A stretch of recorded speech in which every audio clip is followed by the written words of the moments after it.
प्रदेश के एक छोटे से गांव चंद्रपुर में सब लोग एक बुजुर्ग महिला को अम्मा शांति कहते थे। अम्मा शांति की छोटी सी झाड़ बूटियों की दुकान थी, जो हाट बाजार के दिन सबसे ज्यादा चलती थी। लोग कहते थे कि उनके हाथ में ऐसी ताकत है जो छोटी बड़ी बीमारियां तुरंत ठीक कर देती हैं। अम्मा की मुस्कान, उनके हाथों का 25 साल की उम्र तक अम्मा ने अपना दर्द दिल में दबा कर रखा था, और अब उन्होंने तय किया था कि अब चुप रहना गुनाह होगा। शांति का जन्म एक गरीब किसान परिवार में हुआ था।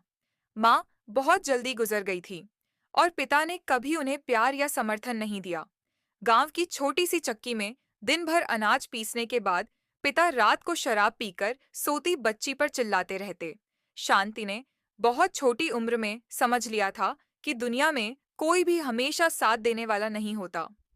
19 साल की उम्र में शांति ने एक मजदूर लड़के से प्यार किया।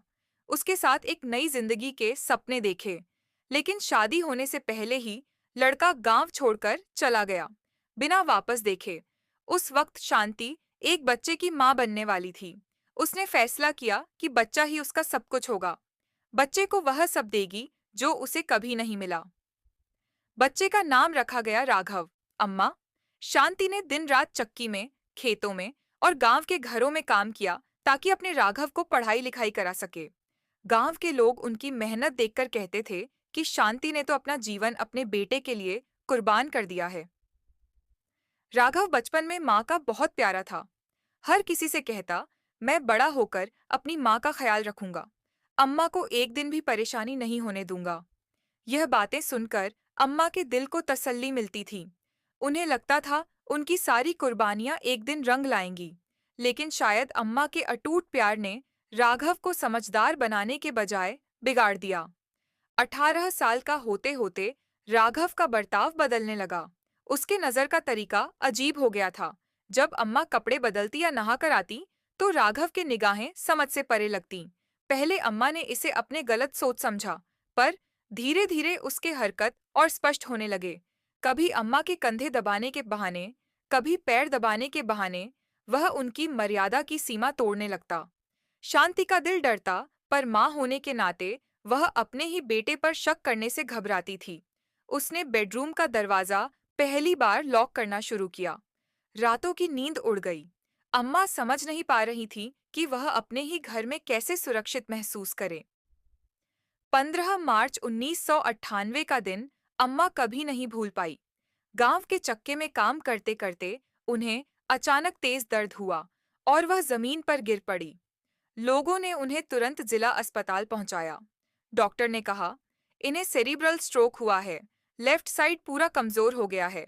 अब शांति चल फिर नहीं सकती थी, और तब शुरू हुआ उनकी जिंदगी का असली नरक। 22 साल का राघव कहता, मैं अम्मा का ध्यान रखूंगा, किसी और की जरूरत नहीं। गांव के लोग उसकी तारीफ करते कि कितना अच्छा बेटा है, लेकिन जल्द ही सच्चाई सामने आने लगी।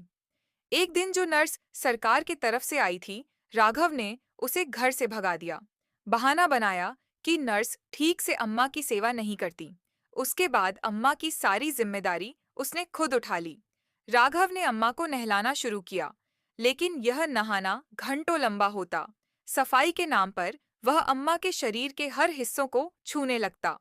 जब अम्मा विरोध करती तो कहता, इंटरनेट पर पढ़ा है माँ, स्ट्रोक के मरीज को ऐसी ही सफाई चाहिए। यह तुम्हारी सेहत के लिए है। शांति अपने ही घर में कैद हो गई। ना वह किसी से मिल पाती, ना बात कर पाती। राघव हर मेहमान को कह देता, अम्मा को आराम की जरूरत है, उनसे मिलने मत आओ।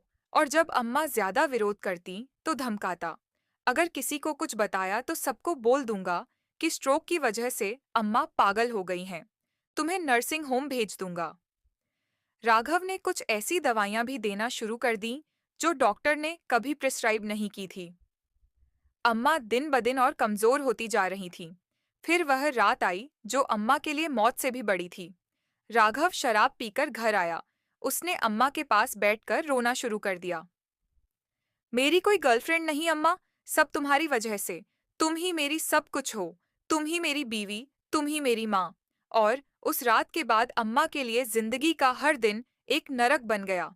दिन में चेकअप, रात में स्पेशल केयर।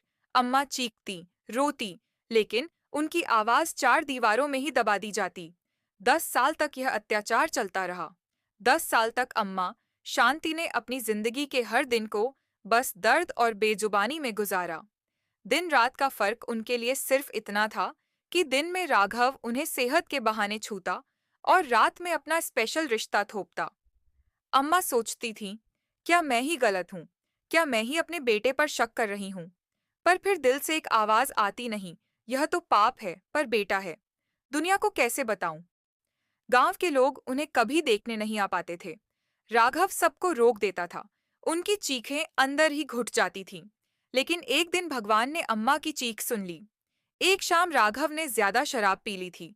उसने अम्मा को जोर से पकड़कर झटका दिया।